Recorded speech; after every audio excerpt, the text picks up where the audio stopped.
anything in life, require constant work, whether it's working out, relationships, building momentum in your finances, in your career. It takes work constantly to build that momentum. And people are too quick to quit. Yeah.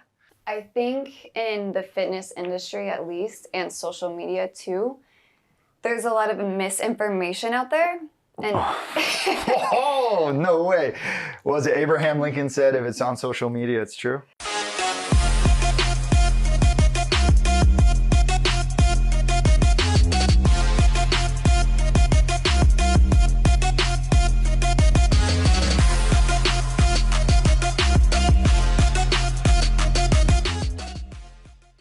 So here's Peyton Fallis, and we're going to talk about where Peyton came from. Where did that name come from, Peyton?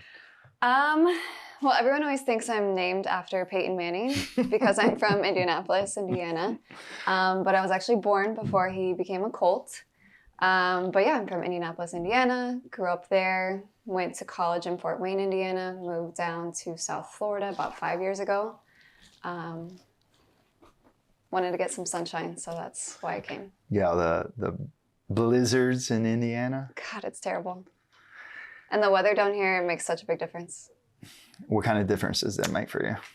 The energy, and also being in Miami, I just feel like health and fitness is very much promoted and priority for people. So surrounding yourself with those kinds of people is just much more positive, and I love that energy. You know, it's interesting because I feel like, and you can correct me if I'm wrong, when you live like in the Midwest or something like that, you get to hide in winter, pack on a couple of those bare pounds, and you're like, oh, whatever, nobody's gonna see me. Yep. I'm wearing sweaters, it's not a big deal. Yep. When you live in South Florida, in Miami in particular, it's bikini season basically year round, except for like 2 weeks.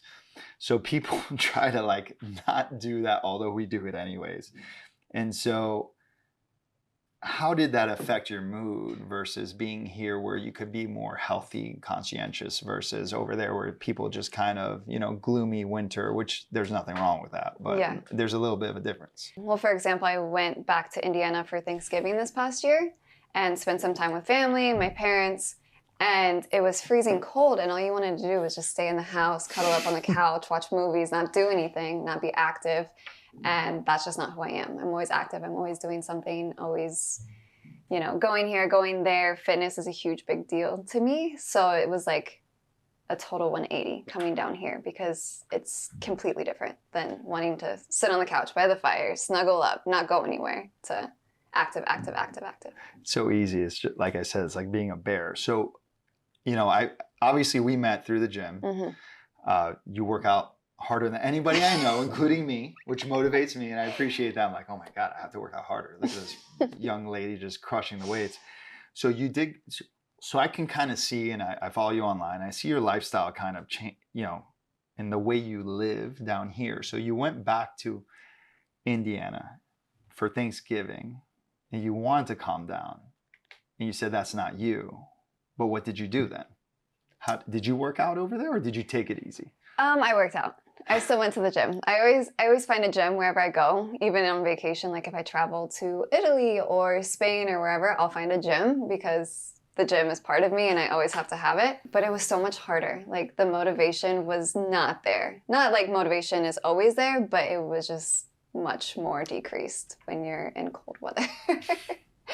Yeah, you have to put like a jacket on, go outside, go to the gym. I could see that. But I think there's something interesting there. I kind of want to go a little bit further. Mm-hmm. It's not always easy for people that seem to have it easy. Right. So you made a conscientious decision, and this is part of your lifestyle. This is part of your habits. And it was easy for you not to do it. And I think most of us take the easy road out. Oh, yeah.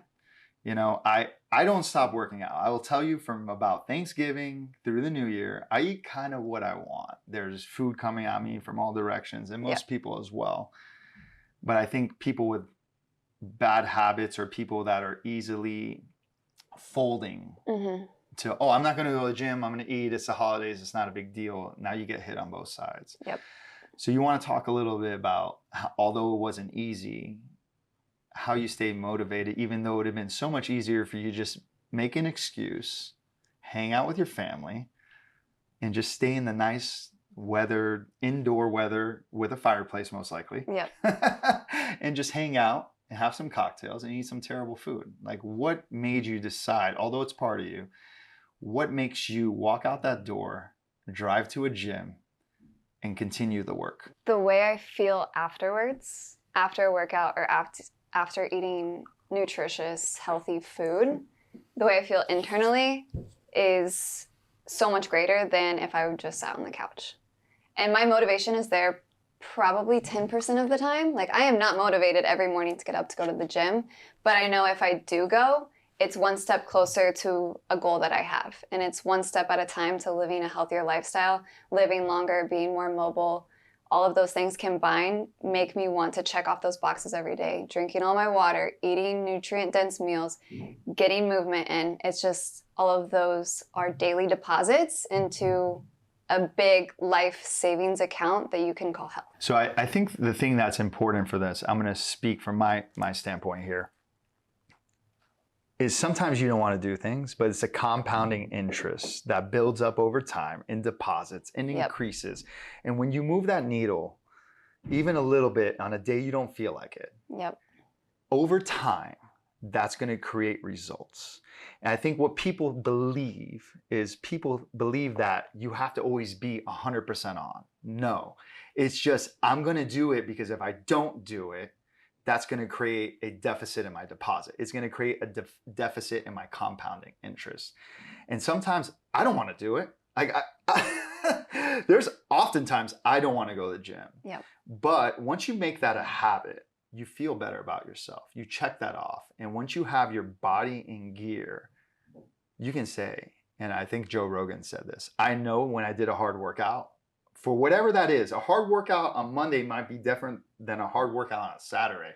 But that hard workout on a Saturday, after you had a couple of glasses of wine with your friends, that's okay. That's a hard workout for that day. You're not a lazy piece of shit. You deposited that amount. Your body's great. Your mind's sharper. And you continue to create this snowball. That takes time, but you make these habits. And based on what you said, and this is my take on this, if I say I'm going to work out, I'm going to work out. And if I lie to myself and I skip that workout for whatever reason, because I chose to have these glasses of wine, I chose to eat this poor food, then you're already giving yourself an out. And I think that is where we start to negotiate with the terrorist inside of ourselves. And you cannot negotiate with the easy part of you, because we are literally programmed to take the easy route and to take the safe route. So you have to go and do it. I don't know if you have anything else to say on that. I want to like piggyback off of that, when you lie to yourself and you say, oh, I'm going to work out, but then you don't go work out, your mental toughness is decreasing every time you do that. You become mentally weaker every time you do that. And mental toughness can translate into every aspect of your life, whether you're a parent, whether it's in work, whether it's in school, or whatever you're doing, mental toughness will get into every single aspect of your life. And when you're lying to yourself constantly, you are just creating a weaker person inside. I love that. I want to try to pull something out of there. Okay. Do you think the people nowadays, or the majority of people, we're like on an online culture, are mentally tough? I feel like that's a loaded question. Oh, absolutely. I do feel like a lot of people are not mentally tough. And I feel like it's because they don't push themselves and they have these limiting beliefs that they don't think that they can go further than they actually can. I think their mind holds them back a lot, and that brings me back to mental toughness. When you're mentally tough, you can push past those beliefs. But if you continually make yourself mentally weaker, you're going to get stopped every time you come up to something that you want to do, but your mind thinks you can't do it. Yeah, every time you reach the point of resistance and you break, I feel like that resistance gets lower and lower. And listen, I mean, look at Peyton. I mean, she's in great shape, like gold medalist of physique, and we'll get into that in a little bit. You've worked at this for a long time, and we'll get a little bit into that. But like, you don't need to go and do a 2-hour workout. You need to start for 10 minutes, 20 minutes at a time, and just build yourself up, and then make sure you hold yourself accountable. So you don't have to start there. You don't have to do the crazy workouts you do. my semi-crazy workouts, I don't work out. Yeah, I don't know. We do different workouts, but they're simple I'm but gonna effective. work out with you one of these days. They're simple but effective. They're not Simple. like crazy barbell banded, all this equipment at once. They're simple but effective. A workout's a workout. You can Yeah. do a simple workout depending on where you're at, and not every all the shoes fit every size kind of thing. But you need to find out what works out for you, and you got to just build momentum. So I that being said, like I think this happens every new year. People sign up for a gym. They're super excited. We saw it in our gym. Yep. There's people everywhere. It's driving me nuts. And by now they're gone. Yeah. They're gone. And it's because they believe they're all in or all out. Yeah. And they don't believe in the process of building on that little snowball of work that over time is going to make you feel better, look better, and it's going to give you that edge in life. And I completely agree with you. I think people want it all or want it none. And it's this quick action. I can order, which I do all the time, by the way, Uber Eats, an Uber to get here. We want instant gratification, but the things that are worth anything in life require constant work, whether it's working out, relationships, building momentum in your finances, in your career. It takes work constantly to build that momentum, and people are too quick to quit. Almost said too legit to quit. I don't even know if you even know what that is, but I think people aren't mentally tough, and you have to have a baseline that you're not willing to fall below to reach your goals. And I think that's just really important. So going to kind of what we talked about, and I kind of want to go back to somewhat of your past. You grew up in Indiana. Cold, basketball, capital of the country. Huh? Hoosier State. Hoosier State, baby. If you haven't seen that movie, you have to. Fantastic movie. Makes me love basketball as well. I love basketball. And you grew up in a basketball state. So tell me a little bit more about that. In Indiana, you will see basketball goals in every driveway you pass. You get a basketball put in your hands as soon as you can walk. At least that's what my parents did. I played basketball ever since I could remember.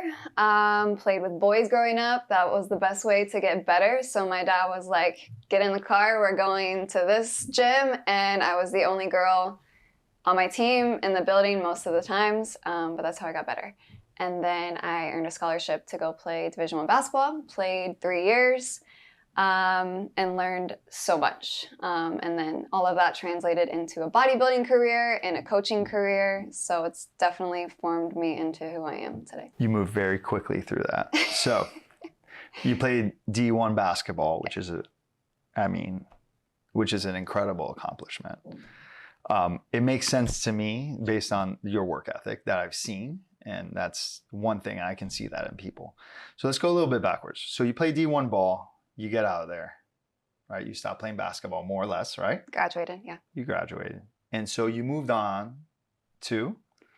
I looked towards the weights for an outlet. That was my form of movement when I stopped playing basketball. I don't know, I liked the outcomes that weights could give you. You could build something on your own, and that's what I loved. And then that turned into a passion, that turned into becoming a certified personal trainer, teaching classes, and then got into bodybuilding seriously and competing. And now that's what I'm doing. How many years were you lifting weights before you started competing in bodybuilding? Oh God, probably 4 or 5 years. Some of those years, like, it wasn't super efficient. I wasn't going super hard. I wasn't focused on my diet. But the last 2 years, I really got focused. And then last year was the year I competed. Yeah, I remember talking to you in the gym, and you're doing all these crazy workouts. And I was like, what are you doing? And you're like, oh, I'm competing for the bodybuilding. Mm-hmm. So you put how many months? You trained for several years. Mm-hmm. And then how many months did you focus on going into that competition? Like hyper-focus. Hyper-focus. So in the bodybuilding world, they call those months leading up to a competition prep. Mm-hmm. And my prep was around 17 weeks. Okay. So what, 4 months? Yeah, a little over. A little over 4 months. And during that period of time, there's no room for error. Like you have to have your diet in check by the gram. You have to have your water intake by the ounce. You have to have your sodium intake, your cardio by the minute. Like everything has to be in check. There's no room for error at that point. So that's the portion where you're dieting down, dropping all the fat to show the muscle that you've built in order to step on stage. How did you track that? I have a wonderful coach who gave me all of the instructions to do so. Tracked it with apps. Which app? I use MyFitnessPal for nutrition. I figured. It's free. Now, if you want to get this detail, it's probably not free, but you can start with the free version. It will be a great start. It really is. They do not sponsor either one of us. Do they sponsor you? No, but they should. I was going to say, I'm totally for it. I started using it again, and I'm telling you, I've cut a few pounds. It's amazing. And then my coach, she has an app where she sends my programs, and we message through that. And it gives all the reps, sets, things like that, my cardio. And I tracked it all through there. I mean, throughout life, whether it's fitness, career, or whatever it is, you have to have like a precise goal you're going to. So MyFitnessPal allows you to track your food, your carbs, your protein, and keep going if you want. If you want the paid version, you probably did the paid version. I use the free version, but it does tell me my sodium when I have too much sodium. Absolutely. But I don't do these fitness things where I have to be, I'm not there. So, but it allows you to at least have a baseline to understand where you're at. And whether you're eating well or not, or you want to eat well, I think it's important for you to understand what you're putting in your body. Exactly. Because as much as you work out, I work out a lot too. It makes me feel wonderful.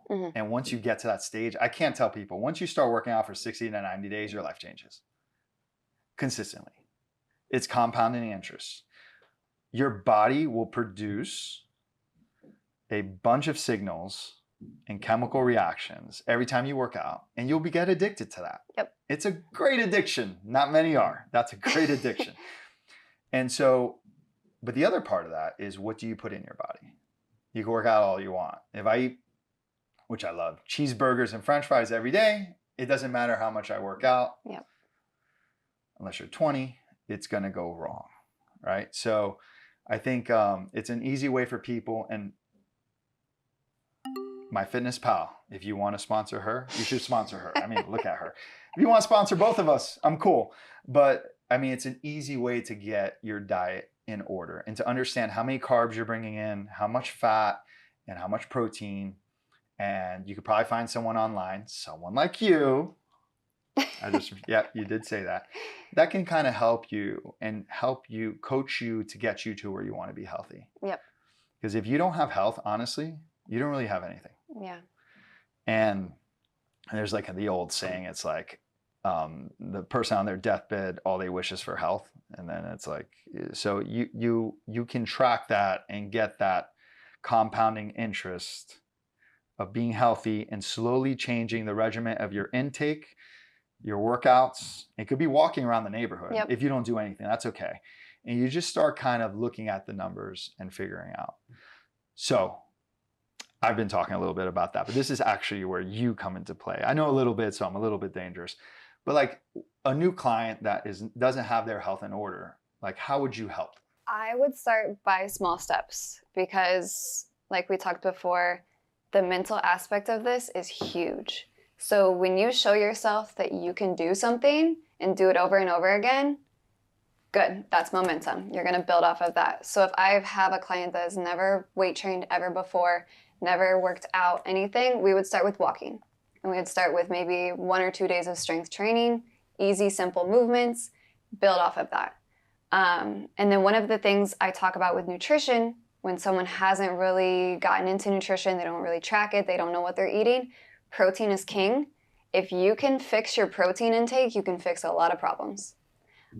So I always start with protein as the number one goal, trying to get in that 30 to 40 grams of protein per meal. Have it at the beginning of the day, in the middle of the day, at the end of the day. Don't try to overload it at dinner, because when you get it in the beginning of the day, you're cutting cravings that you'll have later on in the day. You're going to feel more full, things like that. And it's really just simple switches, simple changes. And then once you build those habits, we'll keep going off of there. And so it's like slow incremental changes. Yep. I think the one, you said it, and we've touched points on this a few times. The mental aspect is so important. It's not just health, it's success in general. We all, and you're going to do this more as you progress in your life. You don't even see the barricades that are coming, but you're going to break through them. We are comfortable. We are literally, it's funny, we have all this technology, but our brains are still primitive. Yeah. And so our brains are here to keep us safe. So when you do something uncomfortable, your brain's like, stop. Yep. No, you need to eat the cheeseburger. No, you shouldn't work out that hard. No, my God, you're going to not feel well. And it tries to keep you safe and not do it. Yep. You have to commit to something and break through that. And once you break through that, now you created a new outer edge, a new, we'll call it limiting belief, but a new belief outer edge. Yeah. And as you continue to break through those, you continue to grow. And your brain doesn't want you to grow because it wants you to keep you safe. It still acts like there's a saber-toothed tiger trying to eat us. Yeah.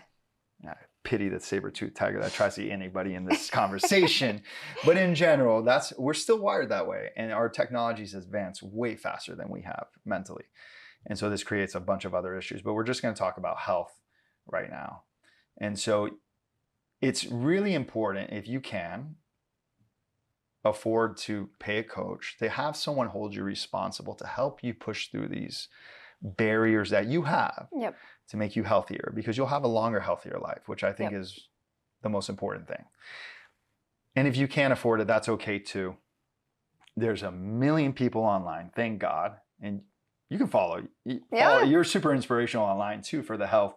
And there's plenty of people that give you enough free information, but you have to commit to yourself.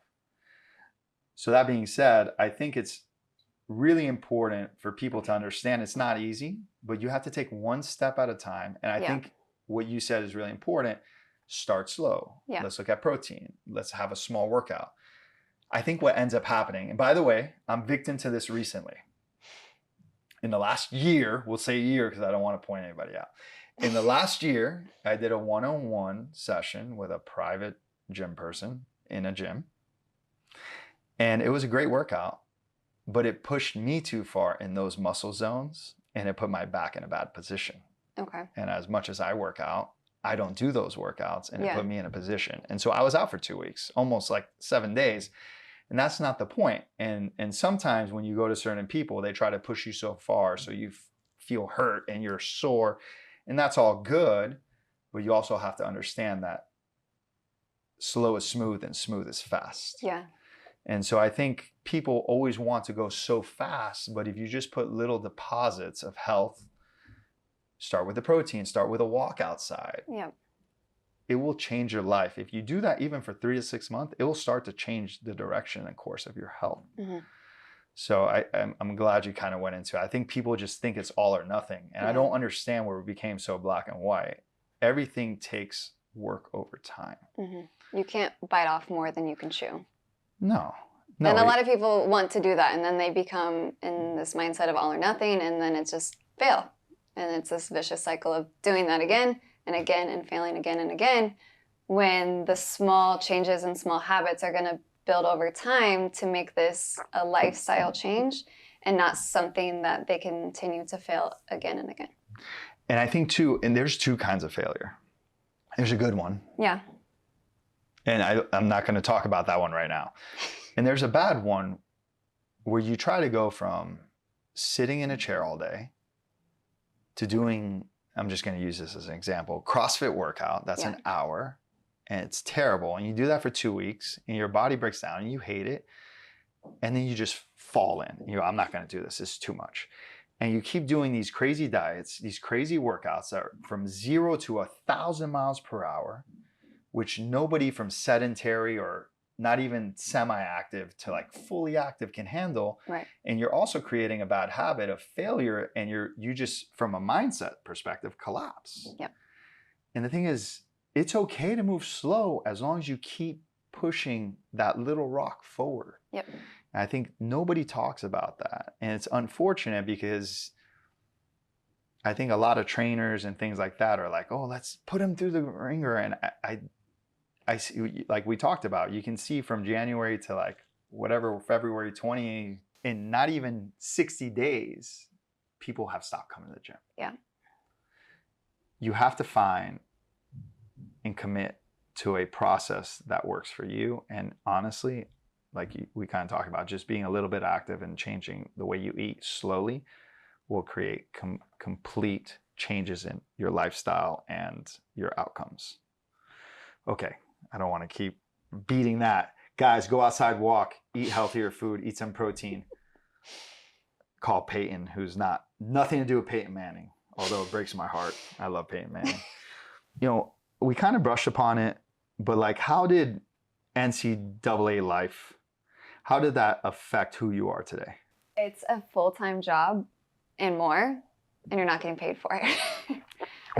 Not when you were there. Not when I was there, yeah. Unfortunately, not when I was there. I was not getting paid for it. You have to manage your time so much. Like, I don't think anyone can learn time management like athletes do in college, because you have to get up at 6 a.m., go to weights at 7 a.m., get to class by 8 a.m., be in class all day, get to the gym, get ready for practice. You probably have some sort of rehab that you have to do, or physical therapy, get your ankles taped, whatever it is.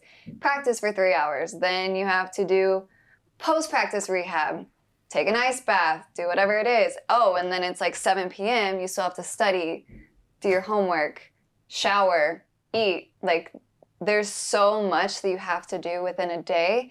It makes you become so precise on time management. I think that was the biggest thing I've learned from playing basketball in college, was to manage my time and do it wisely. On top of all of the mental toughness that I had to learn by the conditioning, by being on a bus for 8 hours, having to go play after that. But overall, the time management was killer. And that's helped you now in the real world. How? With my job, with being active on social media, with my online business, with my coaching, with my personal fitness goals, with my friends, with my family, everything. I mean, it makes me become more efficient with my time and not waste time, and be more productive and excel in things that I want to excel in. Yeah, we talked a little bit before that I have had the opportunity to coach some players that went to play in NCAA. In my sport, water polo. I know you don't know what water polo is. It's okay. It's awesome. And a lot of them drop because it is a huge demand on the body and the mind and the time. Mm-hmm. And I don't think they know what they're getting into, especially when you go play at a high level at D1. It's a life change. Like, you think you were playing a lot before. No, your life revolves around the sport. Yeah. And not everybody understands that. And it's a huge commitment to be able to produce and continue to produce and actually bring your game up, because they didn't bring you in to play the way you played in high school. No. They brought you in to play at a high level in college. And it's a huge mental toughness and a ability to raise your mental and physical game. And I think that's why people crack. I really do. Very talented people. I still like you guys, but you cracked. That's sad. But anyways, so I mean, I find that to be really inspiring, and you can see it in how you operate, and you continue to operate. And that's what people don't get, is playing college sports fine-tune you for the real world, because you didn't have time to play around. Mm-mm. Maybe a little bit, but not a lot of it, you know? Yeah. You had to be very precise with your time, and precision produces results. Yep. So let's get to a little fun, since I said that. So what are some of your favorite spots in Miami? Ooh, I knew you were going to ask me something like this. I'm a big foodie. I love food, even though I'm a bodybuilder and most of my food is very simple and regimented. I do love food. Top restaurants that I would go to, that I continue to go to, Shadow Wagyu. Mm-hmm. Love those guys. Just sponsor us. Just give us meat. I'll grill it. Sapori di Mare in the Grove. Oh, great spot. I'm a big Italian food person. Okay. And the owner from that restaurant is from Florence. And the service there is phenomenal. The food they put out is just so good. I've never had something bad there. Have you had the pasta and the cheese wheel there? My dad has. He loves it. So God. It is. Have you done your genetics? I have. Okay. Any Italian or no? Yeah. All right. But I'm a mutt. Like I have literally practically everything in my genetics. But I do have a little Italian in me. I'm going to have to see the genetic profile. I have to do mine, which is super hilarious. So I come from the health and wellness business. I literally have a phone call tomorrow with a genetics company. They give me a better pricing because that's my world. I still haven't done it. It's so weird. It makes no sense. So I keep forgetting. I always say, oh, don't forget to let me do my genetics before I leave. But that's a whole genome sequencing from like disease states all the way down to where do I come from. And I don't know why I haven't done it. It's so silly. I need to do that. I am a mutt too, by the way. I have no idea what I am. It's going to be very interesting. My grandfather always told me that, oh, I'm full-blown Native American. I'm like, okay.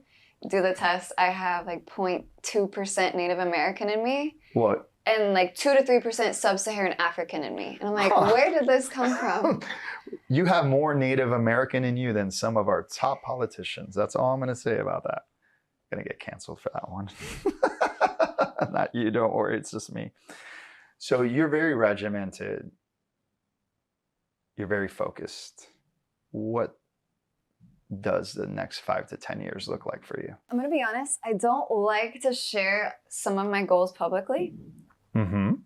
Because there's always people out there that want to see your downfall. Oh, I love those people.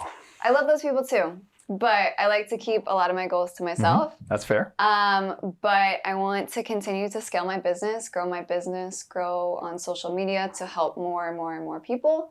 Bodybuilding, I am going to step on stage again next year, hopefully. I did qualify for nationals last year, but I didn't go. So following time, I'm hopefully going to go to nationals and kick some ass. But continue growing in life. I think improving day after day is the ultimate goal, and that's what I strive to do. So for you, you want to go back to the stage. You want to qualify for nationals again. Mm-hmm. Not worried about that part. Right. Not worried at all about that part. But you said something else I want to kind of touch point on because I think it's important. You want to help people through your business. So talk a little bit more about that. I think in the fitness industry at least, and social media too, there's a lot of misinformation out there. And oh, no way. Was it Abraham Lincoln said, if it's on social media, it's true? Anyways, go ahead. And there's not a lot of authentic people, if I'm being completely honest. And I strive to do that. Okay. I want to be authentic. I want to give people true, real, scientifically proven information and help those people achieve their goals. And seeing people achieve their goals makes me so happy. Like, I love when people are like, oh my gosh, like I lost the 10 pounds. And I'm like, yes, like let's fucking go. That's awesome. That's what I love to do. I love to see people reach their goals, and I help them along the way. And they just shine through it. And like helping others shine will make you shine. You know, that basis for a business, helping people, finding a way to help people will always come back in some positive way, whether monetarily, the way you feel, whatever it may be.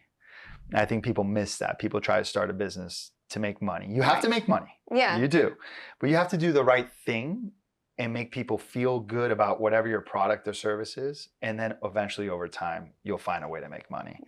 And so if you put that on the back burner and you help people in general, which I think is what makes us human. We're supposed to collaborate, which it seems like a lot of people don't, which comes back to what you said. I don't want to tell my goals because I don't want people, and I get that. But when you help people and you touch people's lives, you'll eventually become successful in whatever you want to be. And you have to lead by example, right? There's a lot of people in the health and wellness industry. And I had someone send me something yesterday. And this person has close to 400,000 followers.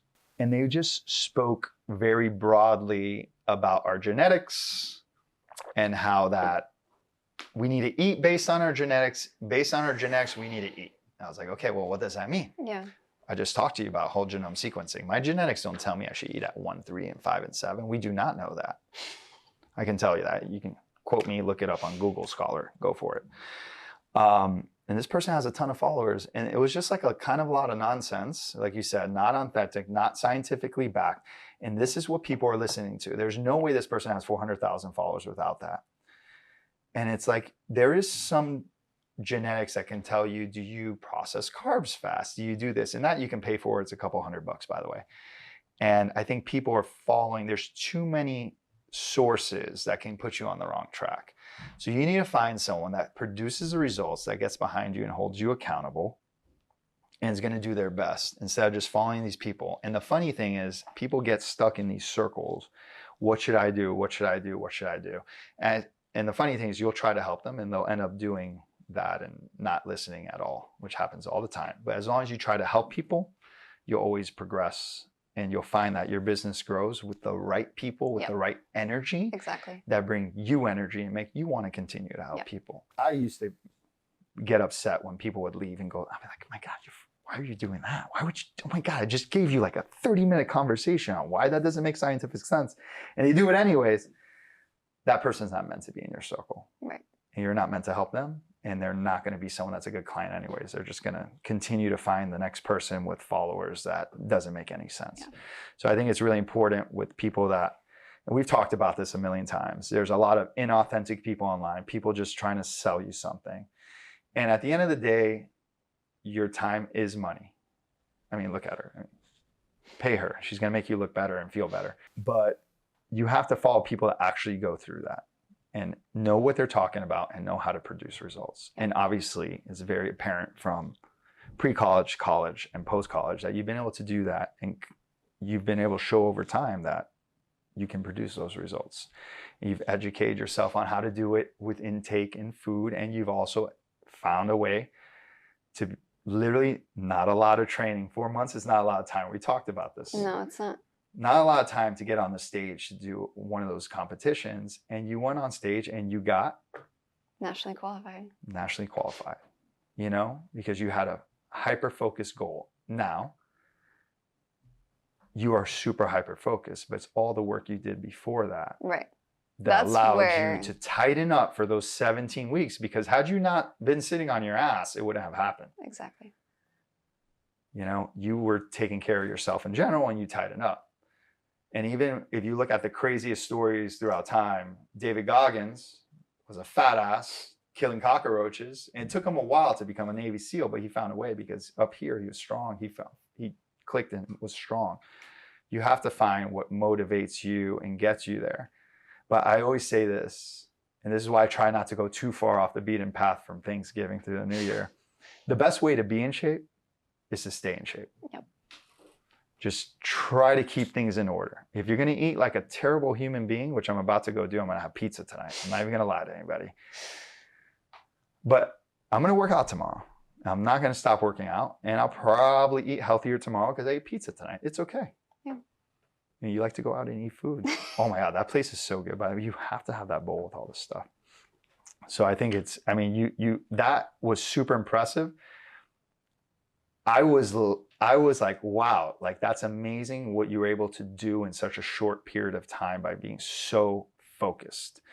And it's really hard to do that. And I'm not worried about you doing it again. And I'm sure you will. And you'll have that opportunity to go on the stage. And that's going to be even more focused. And I think that's why you skipped. Am I wrong?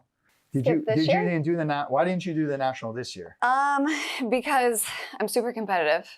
Also, one of the things that I got from college basketball and growing up in sports, I am extremely competitive. I want to be competitive when I go to nationals. And my coach, she is also top 10 in the world. She's like, we need to take the time to put on muscle mass for you to really be up there. Mm-hmm. And I was like, all right, let's do it. Let's not go to nationals this year. Let's take the time to do that. And that's why I'm taking this whole year and a half off, just to get to a point where I am super competitive. So you're working on that now? Yes. So I think that's important for people to understand. You have a goal a year from now. Yeah. It might not even be a year from now. It may be a year and a half from now, like even longer than a year. But you have that there in your mind. Mm-hmm. You have something to aim for. Mm-hmm. You're kind of manifesting where you want to be there, how you want to feel, how you want to look, the muscle mass you want to build. You're not going to build 10 pounds of muscle mass in a day. No. It's a long, hard work in a year and a half that's going to put you in a position to potentially do what you want to do. And that's why I love bodybuilding, is because you, day after day, week after week, month after month, you continuously beat your old self. And that in itself just motivates me to continue going. And like, you see the progress and you're like, oh shit, like I did that yesterday, but now I can do this. It just keeps me going. I think that's where also people get inundated with social media. You're trying to chase someone else's goal. Yep. I'm not going to be able to hang with her. I'm not going to be able to do that. I'm not going to look like that. But I actually, for a while, I wasn't a huge fan of his until I read his book. But it's been sent to me at least 10 times. Matthew McConaughey, and his speech from, I want to say 2016, where he got the Oscar. And you kind of said it. You're in competition with yourself. People are constantly looking at other people online and everywhere else. It's so much easier to see what people are doing online nowadays.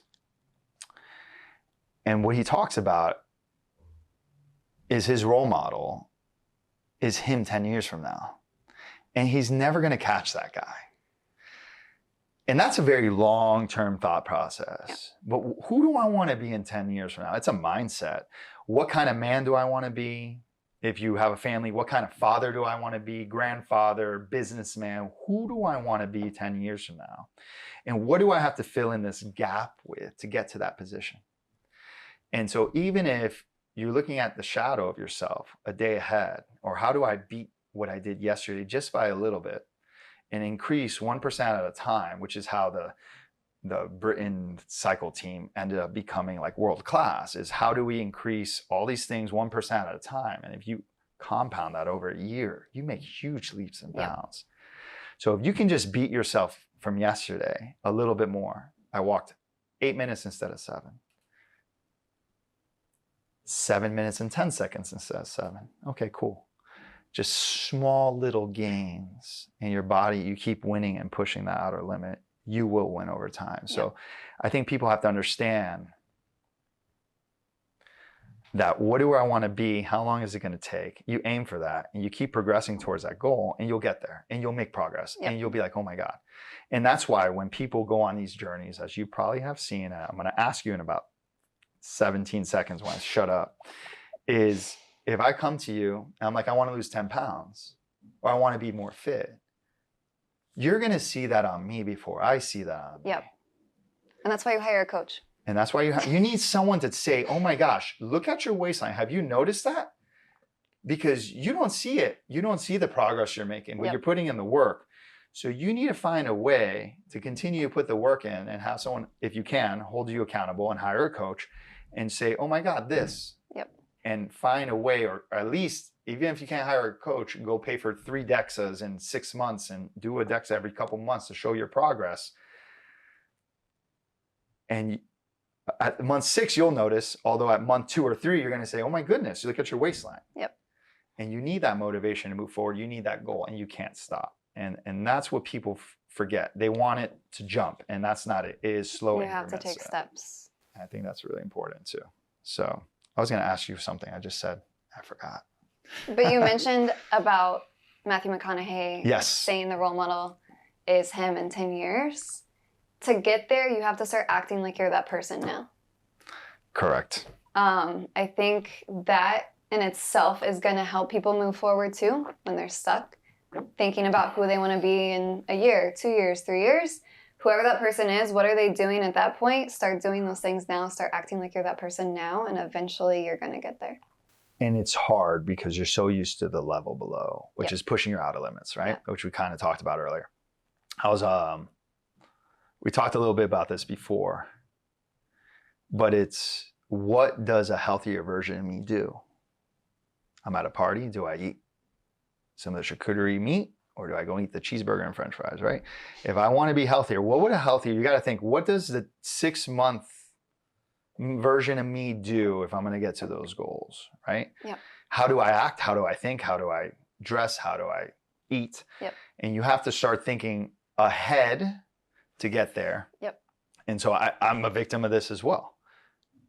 I was like, what do I do? No, I hire a cleaner now. I don't want to clean. I freaking hate cleaning, but why am I still cleaning? Like, I'm not good at it. I hate it. It makes me crazy. It's hours of my life.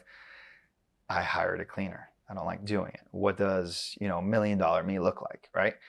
Or yesterday there was someone that I was talking to and they're like, oh yeah, I'm buying 2 properties in the Bahamas. And I'm like, man, that's not cheap, whether it's inner island, on the beach. I'm like, and I actually wrote it. I was talking to him. I was like, yeah, send me the properties. He's like, oh no. And they're still stuck and so I bring up the cleaner. He still mows his lawn. He's buying these 2 properties in the Bahamas. I'm like, dude, you're doing all right. No matter who you are, or where you come from. If you already bought a bunch of properties in the United States, now you're moving to the Bahamas. I'm like, you're doing all right. And so what he did, we were on a group call, and he's by the end of the call, he got motivated and he hired a cleaner. And a lawn guy within like 10 minutes, and he did not tell his wife. And he's like, and I guarantee everybody's going to be happy, but they were still stuck in the old way of thinking, because they weren't thinking, where's my time best spent? What does that next level of me look like? And how do I break the barriers that I'm used to? We're programmed to do the same thing over and over again. And so as you start to witness people with wealth and health that are doing things different than you, they do the same thing over and over consistently to continue bring themselves up and not stay stabilized. And so you have to change your mindset. Yep. And I still do it to this day. I'll ask you after. I wake up sometimes on Saturdays, I go out with my friends and I'm like, I don't want to go anywhere. I don't want to go water polo. I don't want to go to the gym. And I go, and I feel it's the hardest thing to go do that workout. And afterwards, I'm like, the rest of my day's golden. I'm like, I'm so glad I did that. But those are the times when you need to do it the most. That's where you push past mental barriers, is when those days where you do not want to get out of bed, those days where you just feel like sitting around, not doing anything.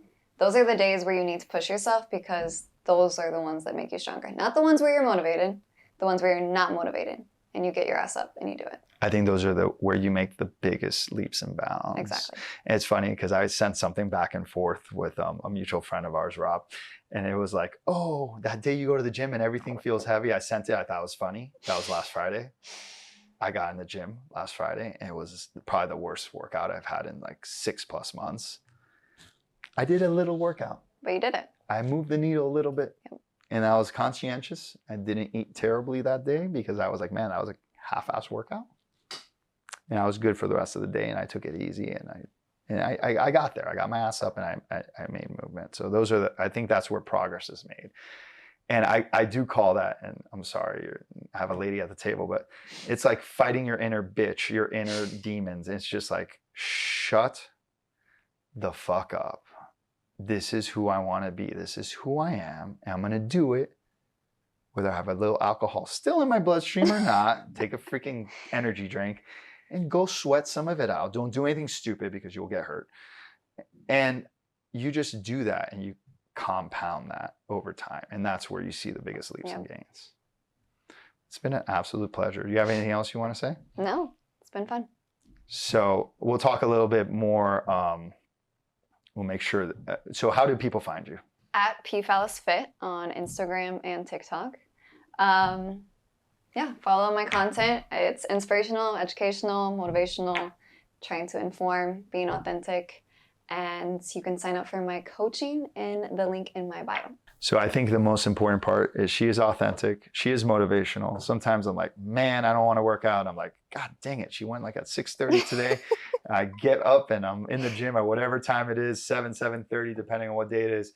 And I'm like, okay, I got to put that work in too. So it's good to have people in your circle that will push what you do, hold you accountable, and are doing the things that you want to do.